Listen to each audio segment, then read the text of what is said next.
இந்த பதிவை பார்க்க போகிற அத்தனை அன்பர்களுக்கும் அடியார்களுக்கும் அடியேனுடைய பணிவான வணக்கங்களை தெரிவிச்சுக்கிறேன். அன்பினை பெறுவாயாகில் அதர்மங்கள் அனைத்தும் நீங்கி துன்பமும் தவிர்ந்து போகும், துயரமும் இங்கு உண்டோ சொல்வாய். இந்த பதிவில் நம்ம பார்க்க போகிறது அருட்பாடல்களில் வண்ண விருத்தம் அப்படின்ற பகுதியிலேருந்து 5வது பாடல் பார்க்க போகிறோம். இந்த திருப்புகழ் மாதிரியான ஒரு அருமையான சந்தவிருத்த பாடல். இது மிக அழகான பாடல், நல்ல ஆழமான கருத்து நிறைந்த பாடல். சந்த விருத்தம் வண்ண விருத்தம் எல்லாராலையும் பாட முடியாது. அருணகிரிநாதரை போல திருப்புகழ் போல மற்றவர்களால் பாட முடியாது. இது பல பேருடைய கருத்து. இந்த திருப்புகழ் மன்றத்தில் பேசுகிறவங்க நிறைய பேர் இந்த வார்த்தையை, இந்த கருத்தை தெரிவிக்கிறாங்க. மிகச்சிறந்த ஒரு பேச்சாளர், அவரும் இதே கருத்தை சொன்னார். அருணகிரிநாதரை போல சந்த விருத்தம் பாட யாராலும் முடியாது அப்படின்னு சொன்னார். ஒரு ஸ்பீச்சில் நான் கேட்டிருக்கேன். அதுக்கு காரணம் முருகனுடைய அருள் அருணகிரிநாதருக்கு இருந்தது, அதனால் அவரால் பாட முடிஞ்சுது. இந்த சந்த விருத்த பாடல்களை இலக்கணம், யாப்பிலக்கணம் கற்றதனால், வெண்பா விருத்தம் கலிப்பா அப்படி நிறைய பா வகைகள் இருக்கு இல்லையா, அந்த யாப்பிலக்கணம் நமக்கு தெரியும். அதனால் நாம் இந்த சந்த விருத்தத்தையும் எழுதி பார்க்கலாம் அப்படின்னு சில பேர் முயற்சி பண்ணி இருக்காங்க. அப்படி பாடப்பட்ட அந்த சந்த விருத்தங்களில் நடை அழகு, கருத்தழகு, சொல்லழகு, இது எல்லாமே ஒன்றாக பொருந்தி திருப்புகழ் போல இருக்காது. ஏதோ ஒன்று மிகப்பெரிய குறையாக இருக்கலாம். கருத்தாழம் இல்லாமல் இருக்கலாம். சந்தம், அதாவது அந்த பாயிலக்கணம் கற்றதனால் அவங்க பாடுவாங்களே தவிர இறையருளால் பாடியவர்கள் அல்ல, யாருமே இது வரைக்கும் பாடலை அப்படின்னு கருத்து சொல்கிறாங்க. அவங்களுக்கு இந்த அருட்பாடல்கள் வண்ண விருத்த பகுதியை என்னால், எனக்கு முடிஞ்சால், வாய்ப்பு இருந்தால் அனுப்பி வைக்கணுன்ற அளவுக்கு ஆசை இருக்குது. ஏன்னா அவங்க யாருமே பாடலை அப்படின்னு சொல்கிறாங்க. அவங்க சொன்னதுக்கு காரணம், இந்த வண்ண விருத்த பாக்களை அவர்கள் பார்க்கவில்லை. இதுதான் என்னோட கருத்து. பார்த்தால் அவர்கள் தங்களுடைய அபிப்பிராயத்தை மாற்றிக்கொள்ளக்கூடும் அப்படின்னு நான் நினைக்கிறேன். அந்த அளவுக்கு கருத்தாழம் மிக்க பாடல்கள். இதை நம்ம இப்போ பார்க்கலாம். ஜெகஜால வித்தையன நடிகோல மெத்த உள திருவாசகத்தை ஒரு மனுவாக உற்றெழுது திருவாசகத்தில் மனம் ஒரு வாசகப்படுவது உரையாயோ. ஜெகஜால வித்தையன நடிகோல மெத்த உள திருவாசகத்தை ஒரு மனுவாக உற்றெழுது திருவாசகத்தில் மனம் ஒரு வாசகப்படுவது உரையாயோ. திருவாய் உதித்துருகு மணிவாசகத்தினுரை தெரிவார் உளத்தில் அருமறையே என புகழ திடமாயருட்குரவ வடிவாயுரைத்த மொழி அறியேனோ. திருவாய் உதித்துருகு மணிவாசகத்தினுரை தெரிவார் உளத்தில் அருமறையே என புகழ திடமாய் அருட்குரவ வடிவாய் உரைத்த மொழி அறியேனோ. பகையா எனை கைவிடல் முறையோ உனக்கபயம் பரிபாஷை செப்ப உனதடியார் எனச் சுந்தரர் பரிபாக அப்பரோடு திருஞானமை குரவர் எனும் மூவர். பகையா எனை கைவிடல் முறையோ உனக்கபயம் பரிபாஷை செப்ப உனதடியார் எனச் சுந்தரர் பரிபாக அப்பரோடு திருஞானமை குரவர் எனும் மூவர்.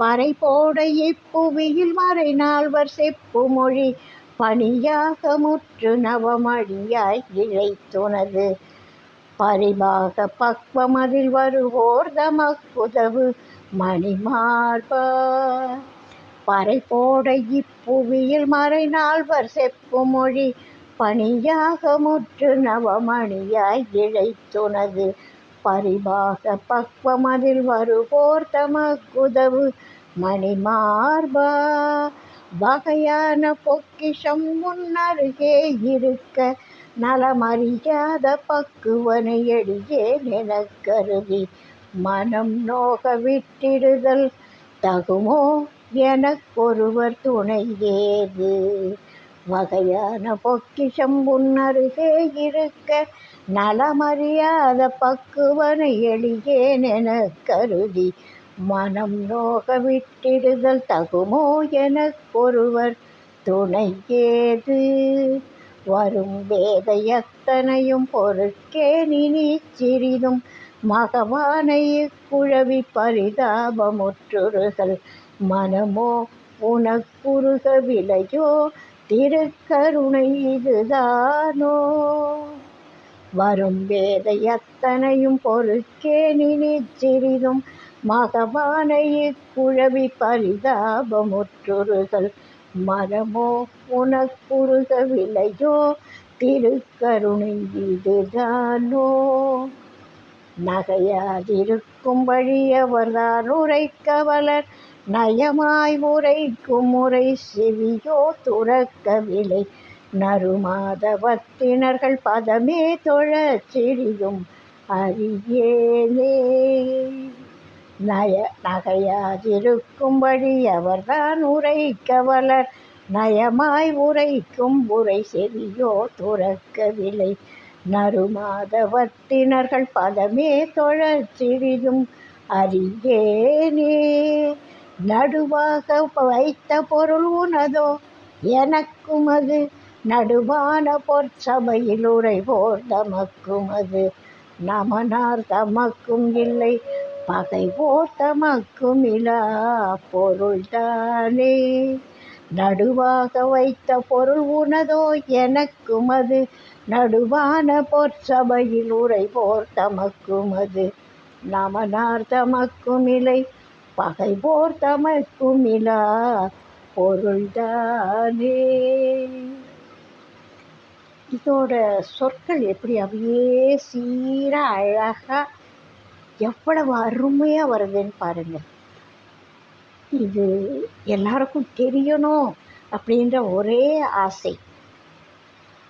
அருட்பாடலில் இருக்கிற அழகு, கருத்தாழம், சைவ சித்தாந்த கருத்துக்கள் இது எல்லாருக்கும் தெரிய வேண்டிய ஒரு விஷயம். சைவ சித்தாந்தம்ன்றது மிக பிரபலமாயிட்டு வருது, திருப்புகழ்ன்றது மிக பிரபலமாயிட்டு வருது, திருக்குறளில் உள்ள கருத்துக்கள் மிக பிரபலமாயிட்டு வருது. உலகம் முழுசும் இதை செவி கொடுத்து கேட்க தயாராக இருக்கிறது. அந்த வரிசையில் நம்முடைய அருட்பாடல்களும் பல பேருடைய உலகம் முழுசும் இருக்கிற தமிழர்கள், தமிழே தெரியாதவர்கள் கூட இதை புரிஞ்சிக்கிறதுக்கு வாய்ப்பு இருக்குமானால் யாரேனும் ஒருவர் இதை டிரான்ஸ்லேட் பண்ண தயாராக இருப்பாரானால் இந்த பாடல்கள் உலக மக்களுக்கு தேவையான பாடல்கள். இது துறவுன்றது ஒரே ஒரு நாட்டுக்கு உண்டானது அல்ல. இவங்க விவேகானந்தர் வெளியில் போய் பேசினப்போ வெளிநாட்டிலேருந்து தான் ஒரு அம்மையார் வந்து துறவியாக விவேகானந்தருக்கு சிஷ்யாக மாறினார். அவங்க மூலமாக பல பேருக்கு விவேகானந்தரை பற்றி தெரிய வந்தது. இவர் போய் வெளிநாட்டில் அவ்வளவெல்லாம் பேசினதுனால தான் இந்தியாவுடைய பெருமை, சைவத்தின் பெருமை, ஆன்மீகத்தின் பெருமை, அன்பின் பெருமை உலகத்துக்கு தெரிய வந்தது. அப்போது இதையெல்லாம் எடுத்து சொல்ல ஒரு ஆள் வேண்டும். அதனால் யாரோ இந்த மொழிபெயர்ப்பு ஆற்றல் உடையவர்கள் வம்மின் இதை மொழிபெயர்த்து ஆங்கிலத்தில் கொடுங்கள், பிற மொழிகளில் கொடுங்கள். அவ்வளவு தத்துவம் நிறைந்த பாடல்கள் அப்படின்றது என்னோட ஆசையும் விண்ணப்பமும் கூட. தெரிந்தவர்கள் உதவி செய்யுங்கள். என்னால் முடியாது, எனக்கு தெரியாது. இதை மொழிபெயர்க்கிற அளவுக்கு என்கிட்ட மொழி வளம் கிடையாது. தமிழ் மொழி மட்டும்தான் எனக்கு தெரியும். எனக்கு தெரிஞ்சதெல்லாம் இந்த அருட்பாடல்கள் ஒன்று தான். இப்போ சமீப காலத்தில் ஓய்வடைந்த பிறகு இதில் எல்லாம் அதிகமான ஈடுபாடு இப்போ தான் காமிக்கிறேன்.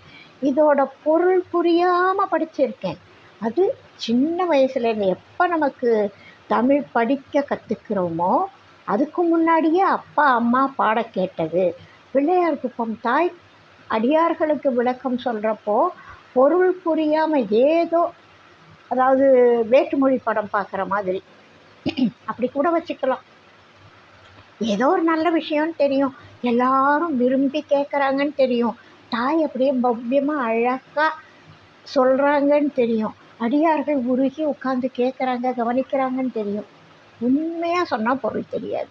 அந்த வயசுல இருந்து இந்த அருட்பாடல்களை கேட்டு கேட்டு என்னுடைய சுய தேவைகளுக்காக இந்த அருட்பாடல்களை முற்றோதல் செய்து அதன் விளைவாக எனக்கு இதன் மேலே ஒரு பற்று ஏற்பட்டது. அதோட பொருள் விளக்கம் தெரிஞ்சுக்கணுன்றது எனக்கு ஒரு 30-40 வருஷங்களாக ஆசை, ரொம்ப ஆசை.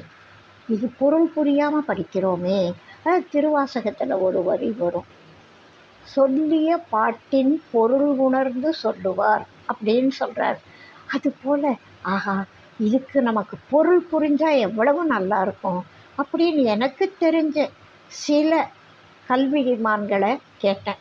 ஐயா, இந்த பாடலுக்கு பொருள் சொல்வீங்களா, உரை எழுதி தருவீங்களா, என்னால் முடிஞ்ச வரைக்கும் நான் உங்களுக்கு பண உதவி பண்ணுறேன், இதை தயவு செய்து இந்த பணியை எடுத்து செய்வீங்களா அப்படின்னு நான் பல பேரை கேட்டிருக்கேன். யாரும் இதை ஒரு பொருட்டாக மதிக்கக்கூட இல்லை. ஏன்னா அவங்களுக்கு இதோட அருமை தெரியல, இதை எடுத்துக்கவே இல்லை, ஒரு விஷயமாகவே எடுத்துக்கலை. அப்படியே என்ன கேலியாக பார்த்தவங்களும் உண்டு. ஆனால் இத்தனை காலத்துக்கு பிறகு இதோட பொருள் புரிய புரிய புரிய அந்த கருத்து ஆழம் தெரிய தெரிய தெரிய இது எல்லாருக்கும் தெரியணும் அப்படின்னு ஒரு ஆசை. அதனால் நான் இந்த பதிவுகளை போட்டிருக்கேன். தயவு செய்து ஆன்மீக நாட்டம் உள்ள அடியார் பெருமக்கள் இதை எத்தனை பேருக்கு உங்களால் சொல்ல முடியுமோ அத்தனை பேருக்கு சொல்லுங்கள், அத்தனை பேருக்கு ஷேர் பண்ணுங்கள். ஏன்னா அவ்வளவு நல்ல கருத்துக்கள். அதனால் இந்த கருத்தை பற்றி நம்ம இது கருத்துக்குள்ளே போகலாம், அதாவது உரை விளக்கத்துக்குள்ளே போகலாம்.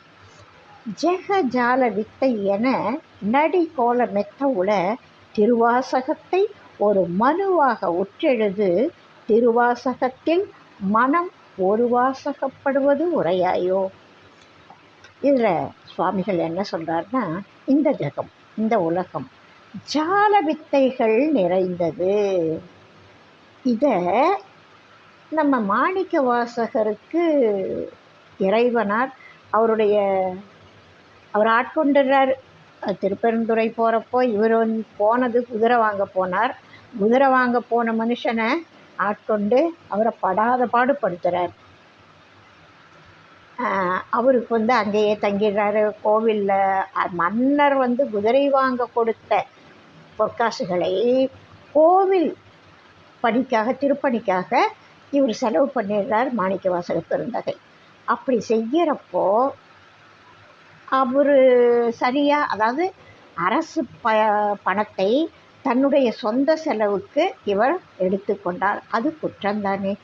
அந்த குற்றத்துக்கு மற்றவங்கெல்லாம் சொல்கிறாங்க, ஐயா இது மாதிரி அவர் கோவில் வேலையில் இறங்கிட்டார், நீங்கள் கொடுத்த காசை கொண்டு குதிரை வாங்கலை. குதிரை வாங்கிறது போருக்கு தேவையான குதிரைப்படையை செப்பம் பண்ணுறதுக்காக, சரி பண்ணுறதுக்காக, தயார்படுத்துறதுக்காக இவரை அனுப்புகிறாங்க.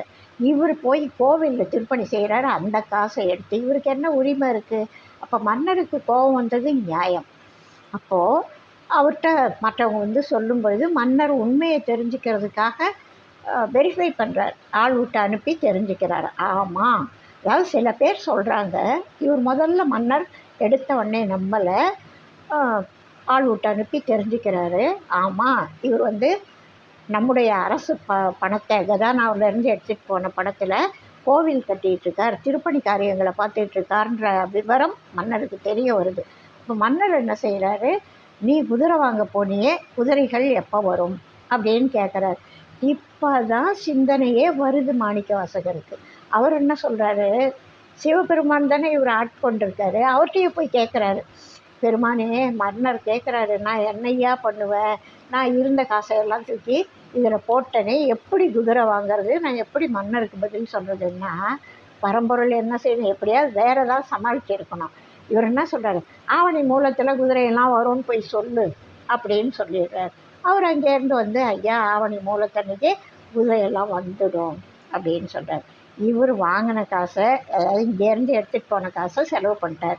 ஆவணி மூலத்தில் குதிரை எங்கேருந்து வரும், இவர் குதிரை விற்கிற இடத்துக்கு போகவே இல்லை, குதிரை வாங்கவே இல்லை, குதிரை விற்கிறவங்க கிட்ட பேசவே இல்லை.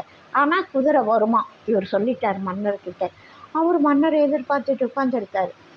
அந்த குறிப்பிட்ட நேரத்து வரைக்கும் மன்னர் கொஞ்சம் சாதாரணமாக இருக்கார். குறிப்பிட்ட நேரம் கடந்த பிறகு மன்னருக்கு மனசு பரபரக்குது. எல்லாரும் சொன்ன மாதிரி இவர் நம்மளை ஏமாத்துறாரோ, அரசு பணத்தை கையாடல் பண்ணிவிட்டு நம்மளை இன்னும் பொய் சொல்லி ஏமாத்துறாரோ. முதல்ல செய்தது ஒரு குற்றம், அரசு பணத்தை எடுத்து சொந்த செலவு பண்ணது ஒரு குற்றம்.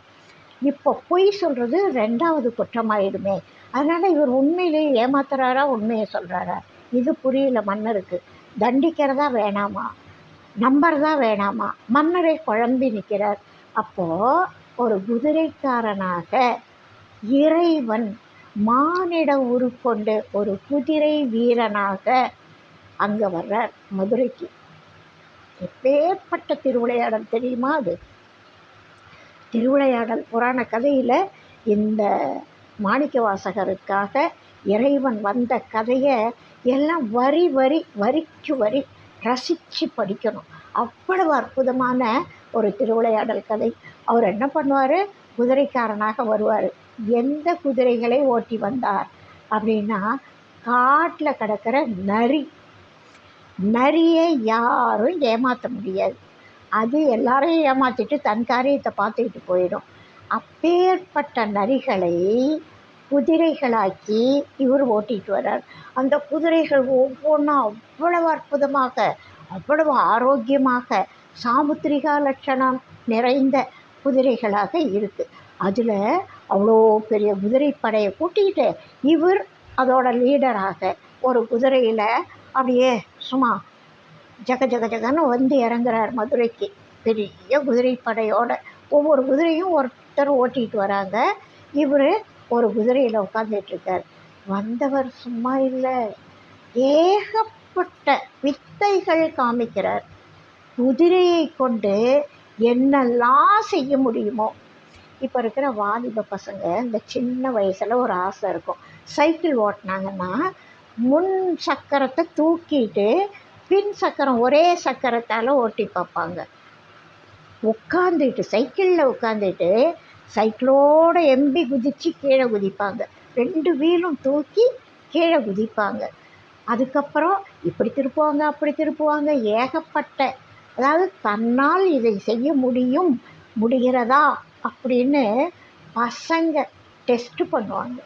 அதுபோல் இந்த குதிரைகளை கொண்டு என்னெல்லாம் வித்தை பண்ண முடியுமோ, என்னெல்லாம் நடித்து காமிக்க முடியுமோ அவ்வளவு ஜால வித்தைகள் இந்த குதிரையை வச்சுட்டு குதிரைக்காரனாக வந்த சிவபெருமான் அவ்வளோ வித்தை பண்ணுவார். அவருடைய உடம்பை பார்த்தாலுமே எல்லாரும் மயங்கிடுவாங்க. அவர் வந்த குதிரையை பார்த்தா அதை விட மயக்கமாக வரும். அப்பேற்பட்ட வித்தைகளை அவர் பண்ணி காமிக்கிறார். எல்லாம் பிரமிச்சு போய் நிற்கிறாங்க. ஆஹா, இதை விட அருமையான குதிரை எங்கேயுமே இருக்காது. அற்புதமான குதிரைகள். இப்போ குதிரைக்காரன் குதிரையெல்லாம் ஒப்படைச்சிட்டு போயாச்சு. இவர் உண்மையான குதிரைகளை தர இறைவனால் முடியுமா, முடியாத? முடியும். ஆனால் இவர் என்னென்ன வேலை காமிக்கிறார் பாருங்க. அத்தனை வித்தையும் அவர் காமிக்காமையும் குதிரைகளை விட்டுட்டு போயிருக்கலாம். ஒரு போர் குதிரைன்னா எப்படி என்னென்ன வேலை செய்யணுமோ அத்தனையும் செய்ய வைக்கிறார். அந்த குதிரைகள்லாம் போர்க்களத்தில் என்ன செய்ய முடியுமோ அத்தனை வித்தையும் செய்து நல்ல ட்ரைனிங்கான குதிரை மாதிரி. இப்போது குதிரையெல்லாம் விட்டாச்சு, குதிரைக்காரன் போயாச்சு. குதிரைகளை கொண்டு போய் குதிரை லாயத்தில் கட்டியாச்சு. நல்ல இரவு நேரம். அந்த குதிரைகளாக இருந்தால் மாணிக்கவாசகர் தப்பிச்சிருப்பார். அதை அப்படியே விட்டுருக்கலாமா? ஆனால் இறைவனுக்கு இப்படி விட்டுறதுக்கு மனசு இல்லை. மாணிக்கவாசகருடைய பெருமை எப்படி வெளியில் தெரியும்? அதுக்காக இந்த உலகம் ஜாலமானது, அதாவது ஜால வித்தைகள் நிறைந்தது, மாயை கொண்டு ஏராளமான ஜால வித்தைகள் நிறைந்து படைக்கப்பட்டது இந்த உலகம். இறைவன் நினைத்தால் எதையும் எதுவாகவும் எப்படி வேண்டுமானாலும் மாற்ற முடியும். இதை உலகத்துக்கு உணர்த்துறதுக்காக இவ்வளவு ஜால வித்தை அவர் பண்ணி காமிச்சார். இப்போ நள்ளிரவு நேரம் குதிரைகள்லாம் இதுவாக மாறிடுது, பரிகள்லாம் நரிகளாக மாறிப்போச்சு. நரியெல்லாம் இரவில் ஓலமிடும், அந்த ஒரு மாதிரி ஊளையிட்டு கத்தும். அது மாதிரி நரிகள்லாம் ஊளையிட்டு கத்த ஆரம்பிச்சிடுது. குதிரையினுடைய அளவு வேறு, நரிகளோட அளவு வேறு, அதோட குரல் வேறு, இதோட குரல் வேறு. இப்போது நரிகள்லாம் அந்த ஊளையிட்டு கத்தின உடனே ஏற்கனவே இங்கே நொண்டியும் போரில் அடிபட்டதுமா இருக்கிற, ஏற்கனவே இங்கே இருக்கிற குதிரை குட்டிகள் இருக்கும், வயதான குதிரைகள் இருக்கும், நொண்டியா முடமாக போர்க்களத்துக்கு போயிட்டு வந்த குதிரைகள் இருக்கும். அங்கே இருக்குது குதிரைகள். மேற்கொண்டு நல்ல குதிரைகள் வாங்க தான் இவர் புறப்பட்டு வரும். அங்கே இருந்த நரிகள்லாம் என்ன பண்ணுச்சு, எல்லாம் அந்த கட்டிலேருந்து அவுத்திச்சு. அதை கட்டி வச்சாங்கல்ல குதிரை லாயத்தில், எல்லாம் அவுத்திச்சு. அவுத்திக்கிட்டு என்ன பண்ணுது, ஒரே ஆர்ப்பாட்டம், அட்டகாசம். இருக்கிற குதிரைகளை கடிக்குது, கொதறுது. வெளியில் ஓடுறதுக்கு உண்டான வழியை தேடிட்டு எந்த வழியாலையும் பூந்தடித்து அரண்மனை குதிரை லாயத்தில் இருந்த அந்த குதிரைகள் நரிகளாகி காட்டை நோக்கி ஓடிப்போச்சு. இந்த சத்தம், ஊளையிட்ட சத்தம், இப்போ பண்ணுற அட்டகாசம், எல்லா குதிரைகளும் நரிகளாகி காட்டுக்கு ஓடி போனது. இதையெல்லாம் பார்த்தா மன்னனுக்கு கோபம் வருமா வராதா? முதல்ல பணத்தை எடுத்துட்டாரு, ரெண்டாவது குதிரை வருதுன்னாரு, வந்த குதிரைகள்லாம் நரிகளாகி இருந்த குதிரையை கடிச்சிட்டு ஓடுது. மன்னருக்கு எவ்வளோ கஷ்டமாக இருக்கும். இப்படியெல்லாம் நம்மளை ஏமாத்துறாரே, இங்கே என்ன நடக்குதுன்ற உண்மை மன்னருக்கு தெரியாது. மாணிக்க வாசகருக்காக பரம்பொருள் தான் இந்த வித்தையெல்லாம் பண்ணுறார் அப்படின்னு தெரியாது. மாணிக்க வாசகர் ஏமாற்றுகிறார் அப்படி தான் அவருக்கு தெரியும், மன்னருக்கு. அதனால் என்ன பண்ணுறாரு, இவருக்கு தண்டனை கொடுக்குறாங்க, ஜெயிலில் போடுறாங்க, எல்லாம் செய்கிறாங்க. அதுக்கப்புறம் இவ்வளவு தப்பு மேலே தப்பு பண்ணுறாருன்னு சுடுமணலில் நிற்க வைக்கிறாங்க மாணிக்க வாசகரை. இப்போ தன்னுடைய பக்தன் சுடுமணலில் நின்று, இவர் அதை பற்றி கவலையே படலை, மாணிக்க வாசகர் கவலைப்படலை. அவர் உள்ளத்தில் இறைவன் பரம்பொருள் குடியிருக்கிறதுனால அவரை நம்பி எல்லாம் ஒன் செயல்னு பேசாமல் நிற்கிறார். கையும் காலும் வெட்டினா கூட அடியாருக்கு தெரியாதான். இப்போ அவர் சுடுமணலில் நிற்க வச்சு அந்த சூடாக இவரை பாதிச்சிட போது தலையில் சுமை கல்லை தூக்கி வைக்கிறாங்க. ஆனால் இந்த தலையில் ஒரு கேப் இருக்கிற மாதிரி கற்கள் மேலே நிற்கிது. அவருடைய தலையை அழுத்தவில்லை. அந்த கற்களால் மாணிக்க வாசகர் பாதிக்கப்படவில்லை. கற்கள் இருக்கு, அதனால் இவர் பாதிக்கப்படவில்லை. அதே மாதிரி சுடுமணலில் நிற்க வைக்கிறாங்க, அதனால் இவர் பாதிக்கப்படவில்லை.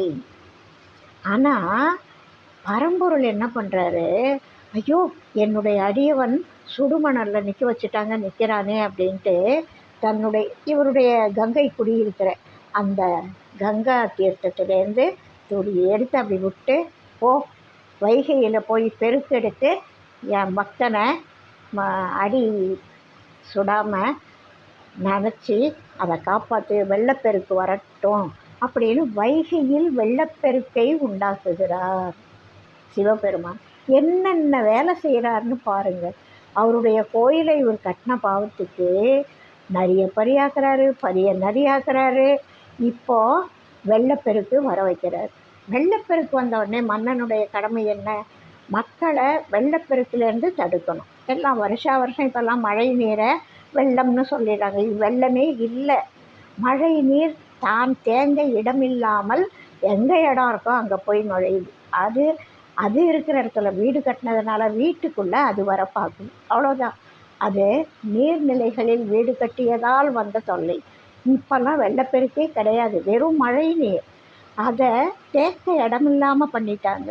அதுதான் அந்த காலத்தில் இருந்தது உண்மையான வெள்ளப்பெருக்கு. அந்த வெள்ளப்பெருக்கு வைகையில் பெருக்கெடுத்து ஓடி வருது.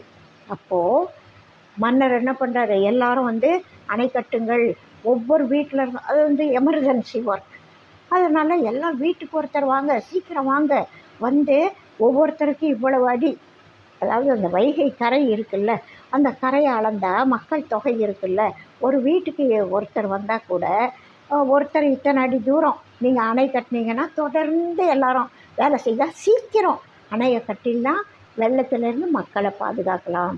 இதுதான் மன்னருடைய நோக்கம். அரிமர்தன பாண்டியன் ஆட்சி காலம். அப்போது அந்த வெள்ளப்பெருக்கை தடுக்கிறதுக்கு வீட்டுக்கு ஒருத்தர் வாங்க. இங்கே இன்னொரு பக்தை இருக்காங்க, வந்தி அப்படின்ற ஒரு பிராட்டி, முதுமை அடைந்த ஒரு அம்மையார் இருக்காங்க.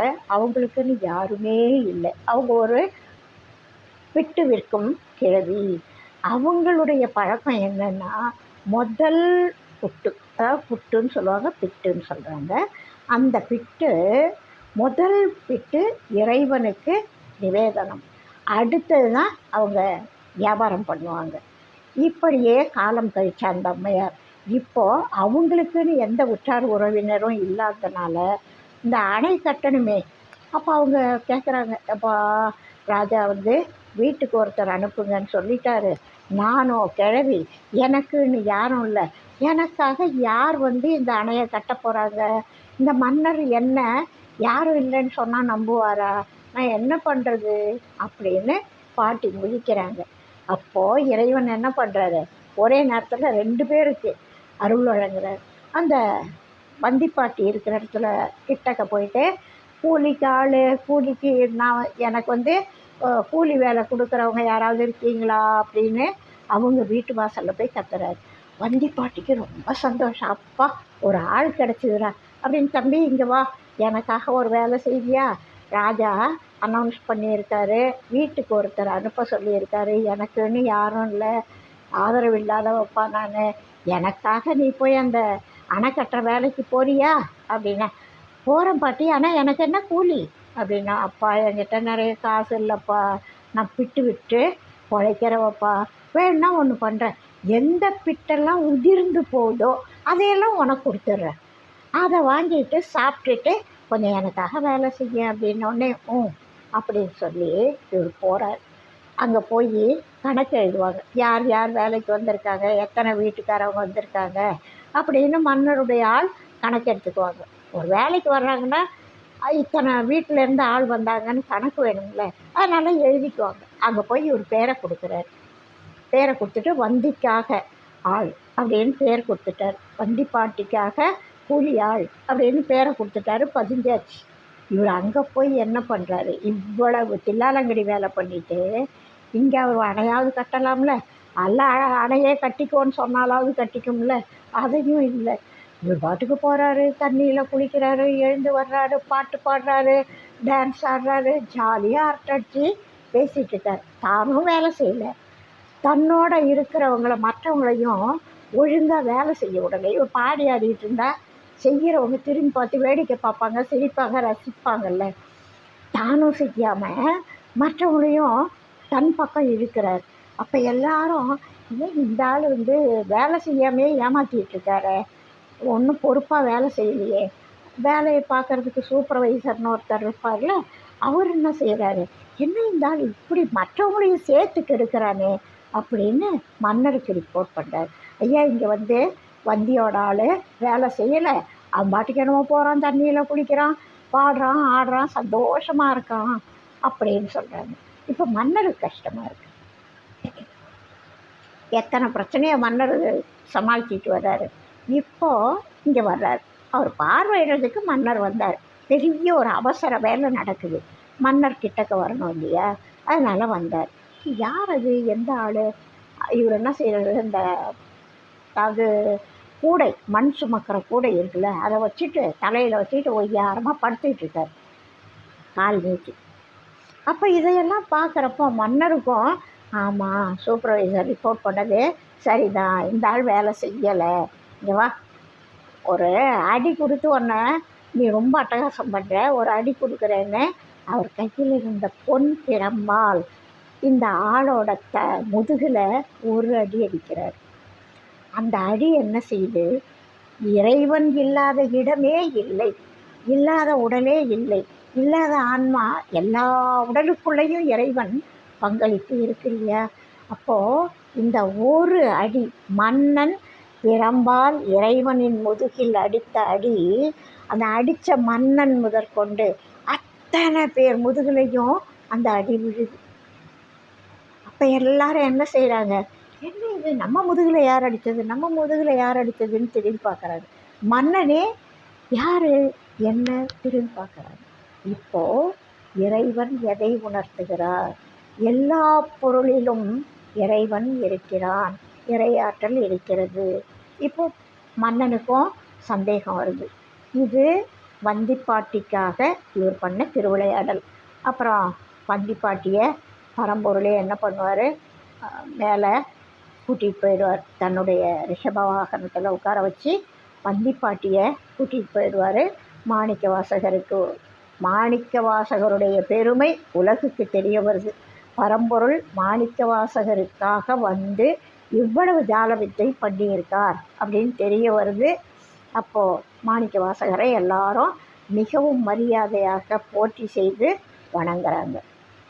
இந்த மாணிக்க வாசகர் சொன்ன திருவாசகத்தை இறைவன் என்ன பண்ணுறாரு, மாணிக்க வாசகருடைய இறுதி காலம், அதாவது அந்த உடல் மாற்றம் தேவைப்படக்கூடிய காலம், இவர் எங்கெங்கேயோ திருத்தலங்களுக்கெல்லாம் போனவர் வந்து சிதம்பரத்தில் தங்கியிருக்கார். திருவண்ணாமலையிலேருந்து பல பாடல்கள் எழுதியிருக்கார். இப்போ சிதம்பரத்துக்கு வர்றவர்கிட்ட ஒரு அந்தண வடிவு கொண்டு பரம்பொருள் போய், அப்போ நீ நிறைய பாடலாம் பாடியிருக்கியா, எனக்கு அதையெல்லாம் எழுதிக்கணும்னு ஆசையாக இருக்குது, நீ திரும்ப பாடி கொடுக்குறியா, நீ எங்கெங்கேயோ பாடியிருப்ப, அதையெல்லாம் என்னால் இப்போ கலெக்ட் பண்ண முடியாது, இப்போ நீ சொன்னீன்னா நான் எழுதிக்கிறேன் அப்படின்னு சொல்கிறார். மாணிக்க வாசகர் எல்லா பாடல்களையும் பாட பாட பாட பரம்பொருள் தன்னுடைய திருக்கரம் கொண்டு எழுதிக்கிறார். ஓலைச்சுவடியில் மாணிக்க வாசகர் பாடிய திருவாசகத்தை முழுமையாக அச்சோப்பதிகம் முடிய அத்தனை பாடல்களையும் எழுதிக்கிறார். எழுதி என்ன பண்ணுறாரு, இது திருச்சிற்றம்பலமுடையான் எழுதியது, மாணிக்க வாசகர் சொல்ல சிற்றம்பலமுடையான் எழுதியதுன்னு கையெழுத்து போட்டு ஓலைச்சுவடியை திருக்கோவிலில் வச்சிடுறார்.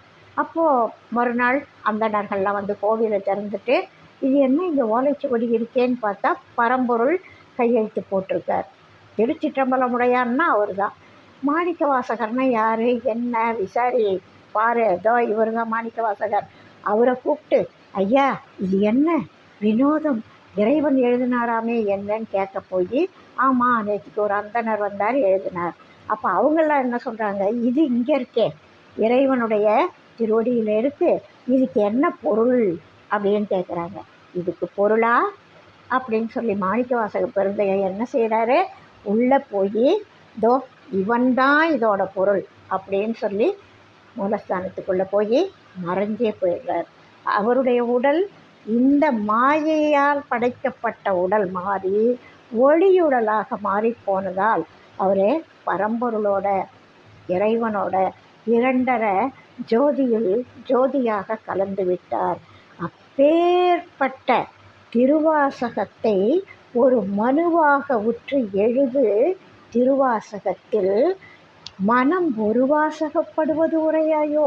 அப்பேற்பட்ட ஜகஜால வித்தைகள்லாம் செய்த கோலம் மெத்த உள்ள அந்த திருவாசகத்தை இறைவனே மனுவாக மானிட உருக்கொண்டு எழுதினாரே, அந்த திருவாசகத்தில் என்னுடைய மனமானது ஒரு வாசகப்படுவது உரையாயோ, சொல்ல மாட்டியா, என்னுடைய மனம் அதில் ஒன்ற வேண்டும், அதுக்கு நீ வழி சொல்லணும் அப்படின்னு விண்ணப்பிக்கிறார். இது ஒரே ஒரு பேராகிராஃபினுடைய விளக்கம், இன்னும் நிறைய இருக்குது. இது அடுத்த பதிவில் நம்ம பார்க்கலாம்.